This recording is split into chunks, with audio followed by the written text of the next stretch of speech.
आज हम लोग गणित का 16वां दिन देख रहे हैं, जिसमें नया मॉडल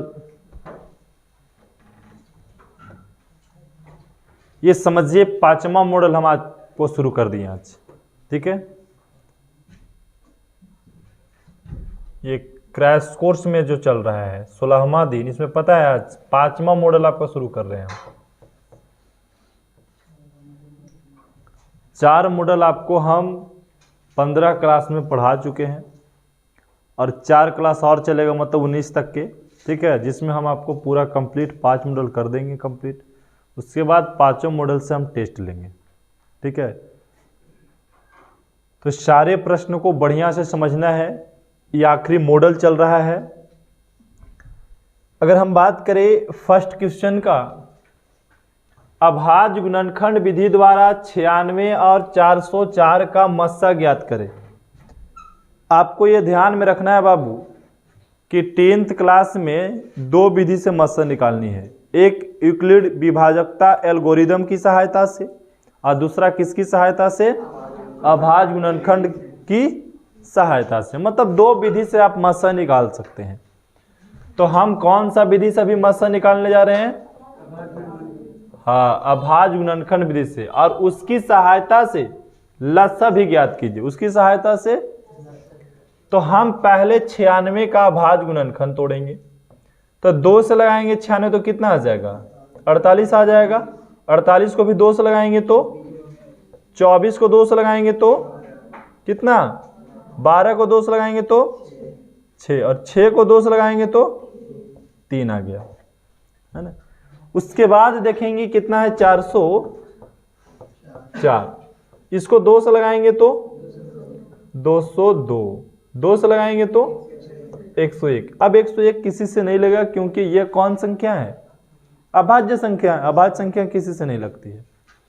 अब आपको क्या करना है? यहां लिखना है 96 बराबर 2 गुने 2 गुने 2 गुने 2 गुने 3 गुने 1 मिनट 1 2 3 4 5 1 2 3 4 1 ही 5। अब 3 लिख दिए। यहां लिखना है 404 2 गुने 2 गुने 101। पहले आपको क्या बोला? मस्सा ज्ञात करें। क्या निकालना है? मस्सा। तो बाबू मस्सा के लिए ज्यादा कुछ दिमाग लगाना नहीं है, ऐसे लिखे मस्सा। और जो दोनों में मिल रहा है, तो दोनों में देखिए 2 मिला ना, लिख दिए यहाँ पे। फिर देखिए 2 मिला, ये आपको घेरना नहीं है, समझने के लिए घेर देते हैं। ठीक है, यहाँ पे 2 मिला, 2 लिख दिए। और मिल रहा है कुछ? नहीं मिल रहा है, तो हो गया 2 दूनी 4। मस्सा कितना हो गया? 4। अब इसी प्रश्न में आपसे क्या बोला? लस्सा निकालना है। लस्सा मतलब लघुत्तम समापवर्तक। ठीक है, तो लस्सा कैसे होता है? जो दोनों में मिला पहले उसको लिख दीजिए, तो 2 गुने 2। अब जो बच गया भी ना, उसको भी लिख दीजिए। 2 गुने 2 गुने 2 गुने 3, ऐसे लिखिए। 2 गुने 2 गुने 2 गुने 3 गुने 101। तो अब 96 हो जाएगा। यहां से गुना कर दीजिए, कितना हो गया? यहां तक 96 हो गया। अब 96 में 101 से गुना कर दीजिए, कितना आ जाएगा? 96 में यहां तक गुना करेंगे ना बाबू, तो 96 आएगा ना जी। 96 गुने 101 कीजिए, तो ये कैसे गुना होगा? देखिए यहां करते हैं 101 गुने 96 लिख देते हैं, तो कितना हो जाएगा? 606। यहां से 909 जोड़ दीजिए, यहां लिख दीजिए 6969 हो गया। मतलब 9696। तो ये कौन सा विधि से हम मस्सा और लस्सा निकालें? अभाज्य गुणनखंड विधि से। तो अभाज्य गुणनखंड विधि से इसी प्रकार को लस्सा और मस्सा निकालना है। किसी को कोई दिक्कत? प्रश्न में दिक्कत है? तो अगला सवाल, ये तो समझिए कि कंपलसरी लगता है, हर एक मॉडल के बाद 2 मॉडल के बाद आ जा रहा है सवाल। ये सवाल को हम कैसे क्लियर करेंगे? ये सवाल को भी देखिए आसान से क्लियर करेंगे। कह रहा है कि सिद्ध कीजिए कि √3 एक अपरिमेय संख्या है। सिद्ध करना है कि √3 कौन सी संख्या है? अपरिमेय संख्या है। यहां पे लिखेंगे कि माना कि P बटा Q एक परिमेय संख्या है। ये तो सबको ही लिख लेते हैं, किसी कोई दिक्कत लिखने में? परिमेय संख्या है, लेकिन जहां P और Q एक क्या है? हाँ, धन पूर्णांक है, धन पूर्णांक है, धन पूर्णांक है।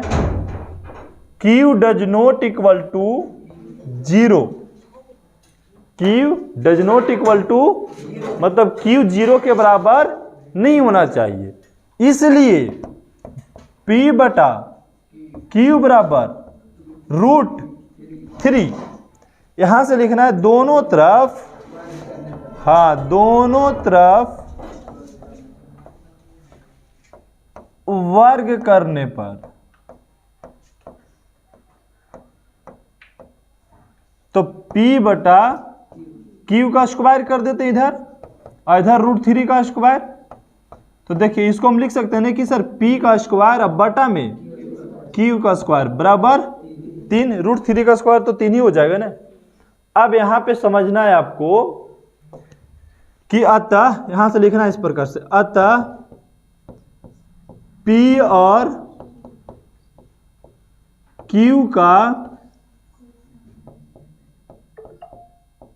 कोई भी सह अभाज्य गुणनखंड नहीं है, इसलिए √3 एक अपरिमेय संख्या है। अगर अपरिमेय संख्या, अगर यहां पे बाबू P और Q का कोई सह अभाज्य गुणनखंड हो जाता तो बोलते कि वो परिमेय संख्या, लेकिन ये क्या है? अपरिमेय। प्रूव्ड करके दिखाना था तो प्रूव्ड करके दिखा दें कि ये कौन सी संख्या है? अपरिमेय संख्या है। इसी प्रकार से अगला सवाल भी बेहद इजी है। आपको क्या बोला गया है कि द्विघात बहुपद ज्ञात करिए। द्विघात बहुपद, हाँ, जिसके शून्यकों का योग और गुणनफल क्रमशः दिया हुआ है।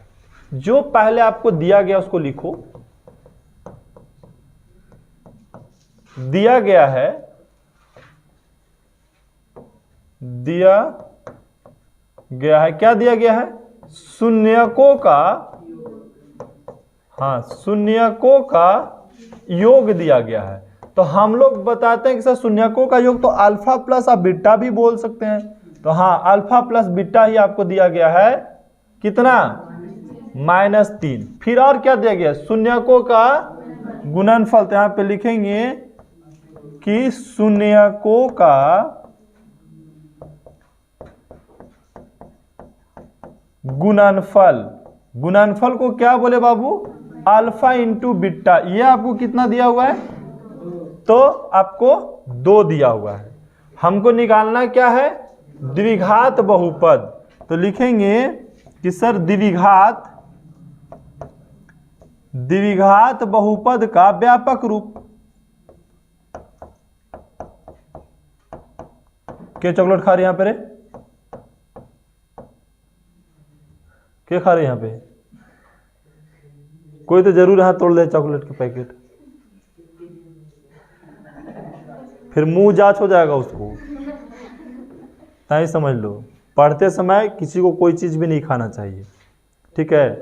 पढ़ाई लिखाई और खाना पीना अलग अलग जगह पे है।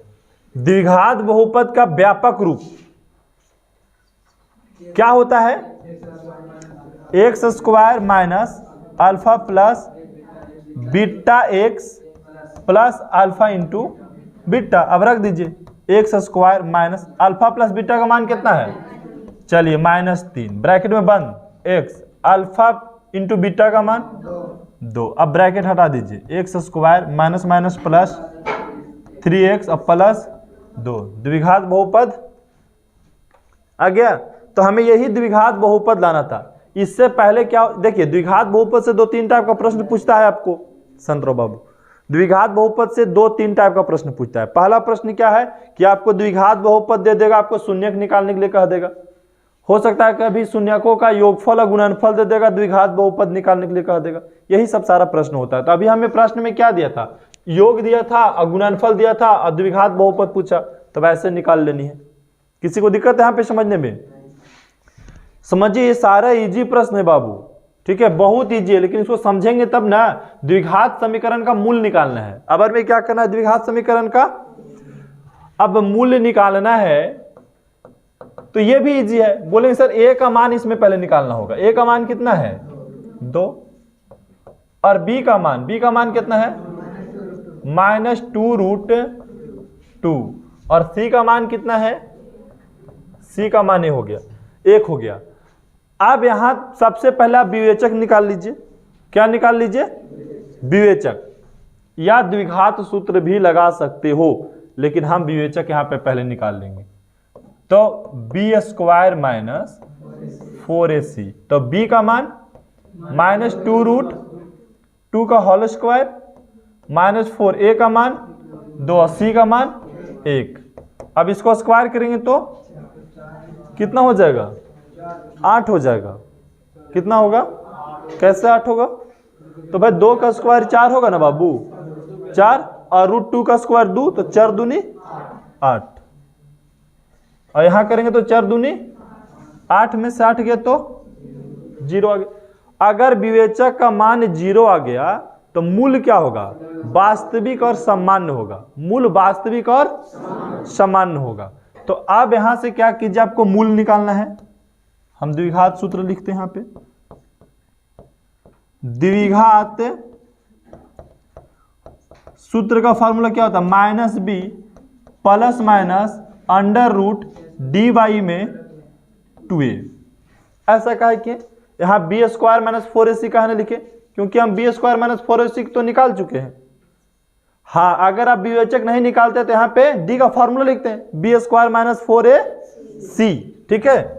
अब यहां पे माइनस b का मान -2√2 प्लस माइनस d का मान 0, अब बटा में 2a, ठीक है। अब यहां देखिए जगह नहीं तो इधर बना देते हैं। हाँ, अब देखेंगे बाबू कि ये देखिए अंदर में भी माइनस है और बाहर में भी माइनस है, तो क्या हो जाएगा अच्छा a का मान रख दे, 1 मिनट, a का मान यहाँ पे रख ही देते हैं। a का मान कितना है 2 है, चलिए रखा गया। अब देखिए इसको ब्रैकेट हटाएंगे तो क्या हो जाएगा बाबू, 2√2 हो जाएगा, और प्लस माइनस 0 का वर्गमूल 0 ही होता है, अब बटा में 4। अब बोलेंगे कि सर ये 0 जोड़िए चाहे 0 घटाइए वही ना आएगा। अब इसमें आप चाहे 0 जोड़िए एक बार, चाहे 0 घटाइए तो सेम आएगा। तो 2√2/4 कै बार लिखना है, 2 बार। ऐसे काहे किए, हाँ, एक बार प्लस 0 किए तो भी यही आ गया, एक बार माइनस भी 0 किए तो यही आ गया, क्योंकि मूल समान आएगा ना। यहाँ पहले विवेचक से ही पता लग गया कि आप जो मूल निकालेंगे ना उस समान आएगा। समान मतलब क्या होता है, दोनों बराबर आएगा, ठीक है। अब इसको काटिएगा तो कितना से 2 से कट गया, इसको काटिएगा तो 2 से कट गया, तो कितना हो गया √2/2 और √2/2। कभी कभी प्रश्न ऐसे दे करके आपसे ये नहीं पूछता, मूलों की प्राकृतिक पूछ देता है, तो आप विवेचक निकालिएगा, बोलेगा कि मूलों की प्राकृतिक वास्तविक और सामान्य है। वास्तविक और क्यों, क्योंकि विवेचक 0 होता है। तो मूल निकल करके आ गया ना, लिख दिया क्या था, मूल √2/2, √2/2 है। किसी को दिक्कत, ऐसा नहीं कि यहाँ कुछ लिख दें तो बड़ा चीज लिख दिए है। जिसको नहीं बुझाता है तो भाई यहाँ d के बराबर लिखो ना, b² - 4ac, क्योंकि यहाँ पे हम d लिख दिए डायरेक्ट, क्योंकि विवेचक निकाल दिए इसलिए, ठीक है। आगे की सवाल, आगे x का मान निकालना है, ये भी इजी है बाबू। बोलेंगे सर 4x² - 25 बराबर 0 दिया है, तो क्या हम ऐसे बोल सकते हैं कि 4x² अब बराबर क्यों सट गया तो हो गया +25। बोलेंगे आगे, या x² बराबर 25 बटा क्या हो जाएगा 4, क्योंकि यहाँ गुना में है तो ये बटा में आ जाएगा, भागा में आ जाएगा। और इसको अगर हम स्क्वायर को उधर लेकर के जाएंगे बाबू तो प्लस माइनस अंडर रूट 25 बटा 4। अब देता है ये प्लस माइनस 25 का वर्गमूल 5 और 4 का वर्गमूल 2 आ गया ना। तो x का मान क्या आया प्लस माइनस 5 बटा 2, प्लस माइनस 5 बटा 2। मतलब इसको ऐसे भी बोल सकते हैं कि सर 5 बटा 2 आ गया, दूसरा आ गया माइनस 5 बटा 2 आ गया, क्योंकि ये भी तो द्विघाते बहुपद है ना। तो द्विघात बहुपद के 2 मूल होता है, तो x का मान निकाले तो x क्या होता है मूल ही तो होता है। x क्या कहलाता है, चाहे उसको शून्य बोलिए या तो मूल बोलिए। यहाँ पे तो x का मान निकाल दिए। प्रश्न को समझने में कहीं पे दिक्कत है तो बोलिए, यहां तक किसी को कोई दिक्कत नहीं। चलिए अगला सवाल, अगला सवाल एपी से है। यह भी इजी, आज समझिए ना कि बहुत इजी है सारे सवाल। देखो जितना दिन आप लोग 4 को मॉडल पढ़े हैं उस सबसे आज इजी लगेगा, क्योंकि 4 मॉडल से उसी से घुमा फिरा करके क्वेश्चन आ रहा है लगभग, सामान्य तरीका से बोले तो। आज के बाद जब चौथा 5वां मॉडल मेरा समाप्त हो जाएगा तो उसके बाद जो भी आप पढ़ेंगे सारे इजी लगेगा। चाहे आप कोई भी गैस पेपर उठा लीजिए, किसी का प्रैक्टिस सेट उठा लीजिए, सारा आपको इजी लगेगा। लेकिन हाँ, उसी स्टूडेंट को इजी लगेगा जो स्टूडेंट घर में जा करके सारे प्रश्न को बनाया होगा, एक बार अपने से बनाया होगा बैठ करके, वही सारे स्टूडेंट को इजी लगेगा। बाकी सबका इजी लगने का संभावना नहीं है। ठीक है, आगे का सवाल कह रहा है कि एपी 3, 8, 13, 18 डॉट डॉट का कौन सा पद 78 होगा। कौन सा पद 78 होगा। चलते हैं पे लिख लेते हैं कि माना कि हाँ एपी मतलब एपी का प्रथम पद ए तथा सार्वंतर क्या है डी है। तो चलिए प्रथम पद ए का मान कितना है बाबू 3 हो गया। उसके बाद आपको डी चाहिए तो डी का फार्मूला होता है T2 माइनस T1। T2 मतलब दूसरा पद, T1 मतलब प्रथम पद। तो बताइए दूसरा पद कितना है इसमें 8 है, पहला पद कितना है 3 है। तो 8 में से 3 जाएगा तो आपको सार्वंतर पता लग गया 5 हो गया। बोला कि कौन सा पद 78 है, कौन सा पद 78, मतलब आपको Tn दे दिया, Tn बराबर 78। तो आपसे क्या पूछा जा रहा है n का मान, क्या पूछा जा रहा है n का मान। किसका फॉर्मूला लगाएंगे Tn बराबर a plus n minus 1 into Tn का मान 78 बराबर a का मान 3 प्लस n का मान नहीं पता है, d का मान 5। 78 बराबर 3, यहां से गुना कीजिएगा तो 5n और यहां से गुना कीजिएगा तो माइनस 5। 78 बराबर 3 में से 5 गया तो -2 प्लस में 5n। ये देखिए तो -2 है, बराबर की साइड लेकर चले आए तो 78 प्लस क्या हो जाएगा 2 बराबर में 5n, दोनों जुड़ गया तो 80 बराबर 5n। 5 से 80 कट रहा है, ये ऐसे लिख सकते हैं कि सर 80 बटा 5 बराबर n कितना मर्तबे 16 मर्तबे। तो n का मान कितना आ गया, n का मान 16 आ गया। तो लिखिएगा अतः एपी का 16वां पद 78 है, ऐसे लिख सकते हैं। ठीक है, 16वां पद 78 है, क्योंकि हमसे पूछा ना कि कौन सा पद 78 है, तो कौन सा पद 78 है 16वां पद 78 है। तो इसमें किसी को कोई दिक्कत। एक और एपी से सवाल है, ये भी काफी इजी ही है और ये भी भारतीय भवन का सवाल है। इस पिछले वाला भी भारतीय भवन का था और ये भी भारतीय भवन बुक का ही सवाल है। ठीक है, हाँ भारतीय भवन बुक, डायरेक्ट आप बुक समझिए। इसमें क्या बोला कि एपी है 3, 18, 13 डॉट डॉट 253 में अंतिम पद से 253 में अंतिम पद से 20वां पद बताइए, मतलब उधर से 20वां पद बताइए अंतिम से। ऐसे लिखा हुआ देखिए 3, 8, 13, ऐसे डॉट डॉट लिखा हुआ है कहां तक? 253 तक। ठीक है, 253 लिखा हुआ है। अब आपको बताना है बाबू कि 253 लिखा हुआ है, 253 लिखा हुआ है, तो 253 से पहले क्या होगा आपको पता है? 248 होगा। कितना होगा? अच्छा, ये कैसे पता कहें कि 248 होगा? तो हम देखें कि सर यहां से कितना ओवर है? 5 है, सार्वंतर 5 है, तो इसका मतलब 253 में 5 घटाएंगे तब ना 248 होगा। तो बोला कि आप इधर से गिनिए ना 20वां पद कौन है? इधर से देखिए दूसरा पद ही हो गया, तो ऐसे आपको 20वां पद गिनना है। हम लोग अभी क्या किए कि इधर से निकाले ना पद, लेकिन इसमें क्या बोला कि AP 3, 8, 13 डॉट डॉट 253 में अंतिम से 20वां पद, अंतिम पद से 20वां पद। तो जो अंतिम पद है वो ये कहलाएगा, अंतिम पद है वो क्या कहलाएगा? ए, क्योंकि हम इधर से ना 20वां पद निकाल रहे हैं, तो ए कहलाएगा। तो ए का मान कितना? 253। और डी कितना है? डी कितना है? 5 हो जाएगा। सार्वंतर कितना? 5 है ना, है 5 हो गया। अब एन का मान कितना दिले है? 20 दिया हुआ है, 20वां पद पूछा आपको, तो टीएन का फॉर्मूला लगा दीजिए, A plus N minus 1 into D. तो ए का मान 253 प्लस एन का मान 20 माइनस 1 और डी का मान 5।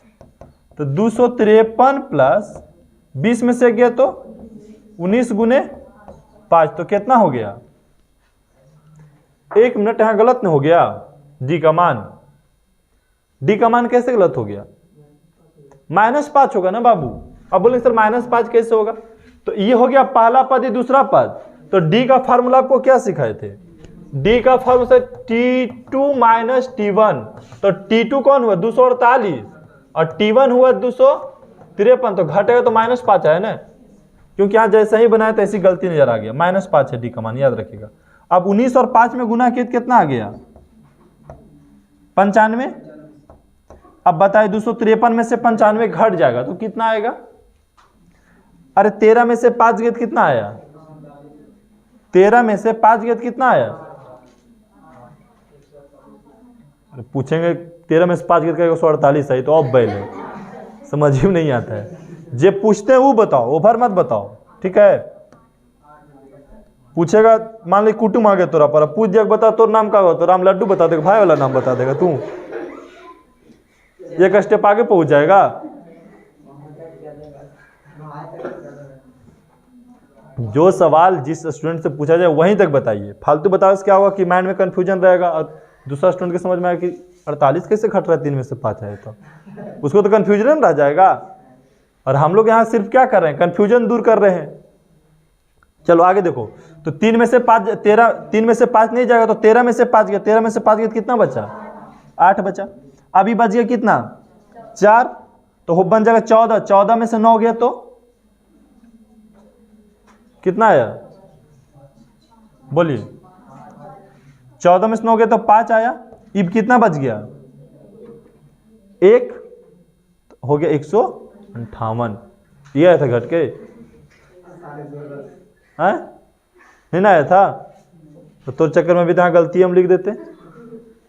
इसलिए कहते हैं कि जो बहुत सारे चीज को देखना होता है। तो आप बोलेंगे कि सर अंतिम से 20वां पद जो है 158 है, यहां लिखेंगे अतः अंतिम से 20वां पद 158 है। हो गया कंप्लीट। तो कभी भी आपको अंतिम से पूछे ना तो क्या करना है? अंतिम वाला के ये मानिए, तब नहीं इधर से निकलेगा। अगर यहां पे जैसे मान ली कि लाइन है बेंच का, ठीक है, तो हम बोले कि इधर से बताओ दूसरा बेंच पे कौन है, तो दूसरा बेंच का नाम बताएंगे जो लड़की बैठा रहेगी। हम बोलेंगे अंतिम से दूसरा बताओ, तो इधर से थोड़ा ना गिन देंगे हम। 1 किसको माने? इसको माने कि उसको माने? उसको ना माने। तो वही चीज यहां है कि जब अंतिम से पूछे तो इधर वाला के ये मान लो। आए बात समझ में? नहीं, अंतिम बोले तो इधर वाला को ये मानना है, ठीक है। अगला सवाल, यह प्रश्न काफी इजी है और कई बार रिपीटेड है, ठीक है। और ये ऑब्जेक्टिव में ही पूछता है ज्यादातर, ठीक है। त्रिभुज ए बी सी में पी क्यू समांतर बी सी, चलिए पी क्यू समांतर बी सी, इसका मतलब पहले सबका नाम लिख देते हैं। एपी का मान कितना दिया हुआ है 8, बीपी का मान कितना दिया हुआ है 4, ए क्यू का मान कितना दिया हुआ है 3x, अब फिर बताइए सी क्यू का मान कितना दिया हुआ है x प्लस 2, ठीक है। अब बोला कि पी क्यू समांतर बी सी, पी क्यू समांतर, तो बोलेंगे जब पी क्यू समांतर बी सी है तो इसका मतलब कि ए पी बटा बी पी बराबर ए क्यू बटा सी क्यू, ये दोनों आपस में क्या हो जाएंगे बराबर हो जाएंगे। मतलब ये दोनों जब समांतर है तो ये और ये बराबर होगा और ये बराबर होगा, ऐसे ना लिखेंगे बाबू।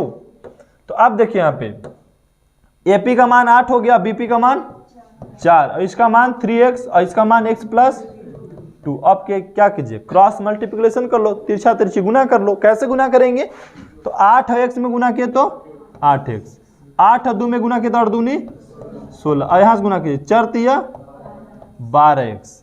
चलिए इधर हम इसको लेकर चले आते हैं, तो 8x में से 12x घट जाएगा और इधर चल जाएगा वो तो -16, ये घटाएंगे तो -4x और इसको घटाएंगे तो -16, तो x का मान हो जाएगा -16 बटा में -4, माइनस से माइनस काट दिया जाए और 4 से 16 कितना मरतबे 4 मरतबे, तो x का मान 4 आ गया, ठीक है। तो इसमें हमसे पूछा था कि x का मान बताइए, तो बोल दिए सर x का मान 4 हो गया, ठीक है। ये भी सवाल रिपीटेड ही समझ लो इसको।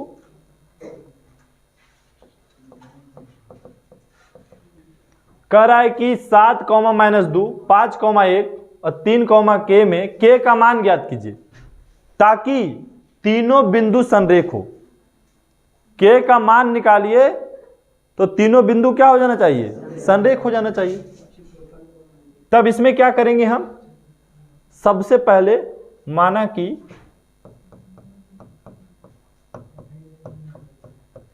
बिंदु A कितना मान ले 7, -2, B 5, 1 और C तथा 1 मिनट तथा C जो है वो कितना है 3, k संरेख है। क्या है संरेख है। और जब संरेख होगा तो त्रिभुज एबीसी का क्षेत्रफल 0 हो जाएगा। बोले कि त्रिभुज एबीसी का क्षेत्रफल बराबर 0। तो अब यहां पे हम लिखेंगे कि सर एक त्रिभुज है जिसका 3 शीर्ष है ए बी सी, 3 बिंदु बन गया। बिंदु ए दिया हुआ है 7, -2, बी दिया हुआ है 5, 1 और सी दिया हुआ है 3, k। इसमें आप क्या कीजिए x1, देखो बाबू ये x1 हो गया। आपको जो वाइट से लिख रहे हैं कॉपी में नहीं लिखना है, ठीक है, समझने के लिए लिख दें। x1 x2 x3 y1 y2 y3। अगर इस चीजों को लिखना है तो आप नीचे लिख सकते हैं सजाने के लिए, ठीक है। क्या बोला कि त्रिभुज एबीसी का क्षेत्रफल क्या होता है 1/2 bracket x1 y2 minus y3, ये नहीं होता है। फिर plus x2 y3 minus y1 plus x3 y1 minus y2 ना, यही फार्मूला होता है, देख लो। और इक्वल टू 0, मतलब बराबर में 0 हो गया। फार्मूला गलत नहीं बोला बाबू। 1/2 x1 का मान कितना है 7, y2 का मान और y3 का मान k प्लस x2 का मान कितना है 5, y3 का मान k और y1 का मान -2 है और यहां भी माइनस है तो यहां पे प्लस हो जाएगा 2, ठीक है, प्लस x3 का मान 3 और y1 का मान -2, माइनस फार्मूला में y2 का मान 1 है ना जी, 1 लिख दिए, ब्रैकेट बंद, इक्वल टू 0। अब बोलेंगे कि सर 1/2 यहां गुना करेंगे तो कितना हो जाएगा, 7 माइनस 7k, ब्रैकेट तोड़ेंगे तो यहां पे ऐसे गुना होता है ना, देखो यहां से गुना करेंगे तो 5k प्लस 5 दूनी 10, यहां देखिए दोनों के जोड़ दीजिए तो हो जाएगा -3 और -3 में 3 से गुना करेंगे तो -9। अब छोटी ब्रैकेट खत्म, अब सिर्फ बड़ी ब्रैकेट बच रहा है। यहां तक समझने में किसी को दिक्कत नहीं ना। अब आगे देखेंगे 1/2, यहां देखिए क्या है कि 5 क्या है -7 के, घटेगा तो माइनस कितना बचा, 2 के बच गया। अब यहां देखिए 10 और 7 होता है 17, 17 में से 9 चल जाएगा तो कितना बचेगा, ये छोड़ो, यहां पे 10 में से 9 गया तो 1 बचा नहीं, और 7 में जोड़ दिया कितना हो जाएगा 8, इक्वल टू 0। अब इसको आप क्या करिए, 2 को 0 में गुना करेंगे तो क्या हो जाएगा पता है, -2k प्लस 8 बराबर 0, क्योंकि ब्रैकेट का बाहर है तो इसके साथ गुना होगा तो 0 हो जाएगा।